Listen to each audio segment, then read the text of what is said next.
Hello, I'm Sahiti and welcome to First Academy. This video discusses a difficult DET question type called Type the Missing Letters. In this task, you're presented with a paragraph. This paragraph has a few incomplete words with missing letters. You're expected to complete these words. You have 3 minutes to complete this task. In the real test, you may have to complete 6 such sets. The paragraphs are of varying lengths and so are the number of incomplete words. Let's look at a sample. This paragraph has 45 words and 10 blanks. The paragraphs can be as long as 150 words and there could have 25 to 26 incomplete words. The first few tasks are short.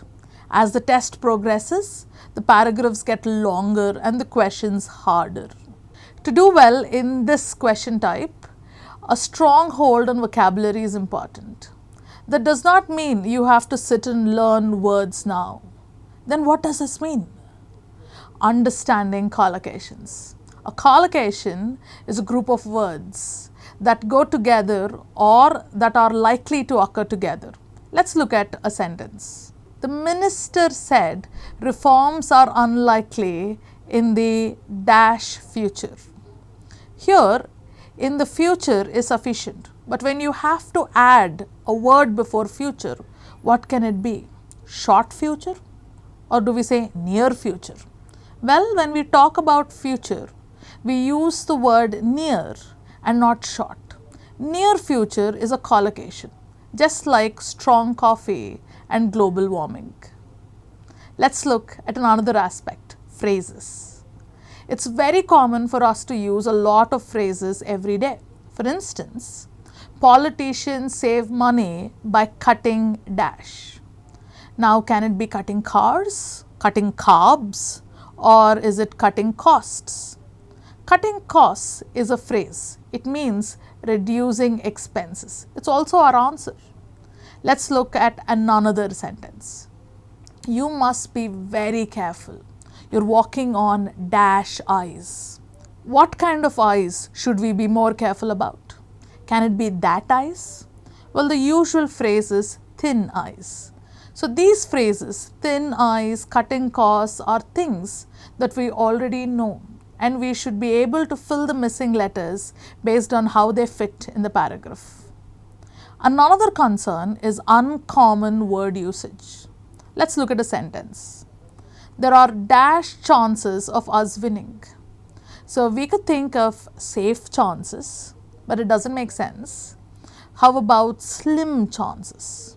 Although slim has a different meaning, here in this context, slim means less or few. Another very important tip for this question type is to focus on the context of the paragraph.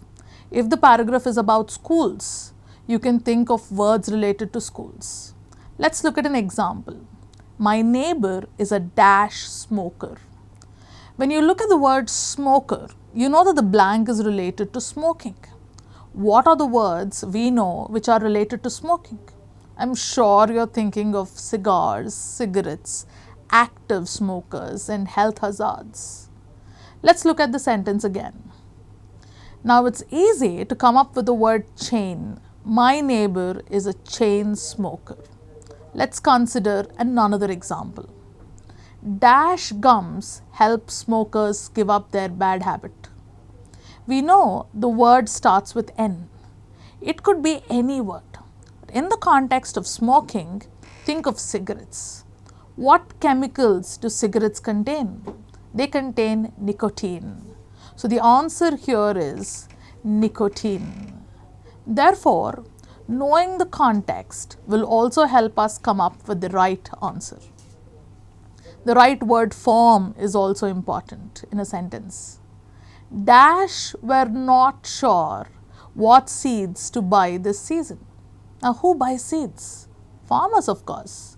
But now, what could be another word for farmers that starts with an A? Well, we know agriculture, and farmers can also be called agriculturists. So, an agriculturist is a different form of the word agriculture. Knowing agriculture alone is not helpful.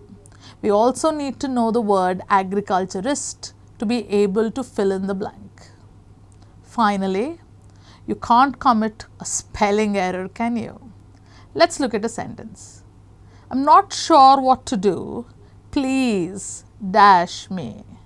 I'm sure most of you have already guessed the answer, and it is advise. But is the answer advise with a C or is it advise with an S? There are 6 letters in both the words. We will have to say if it is a verb form or a noun form. In this sentence, it's a verb form. Then you should write advise. The answer is advise with an S.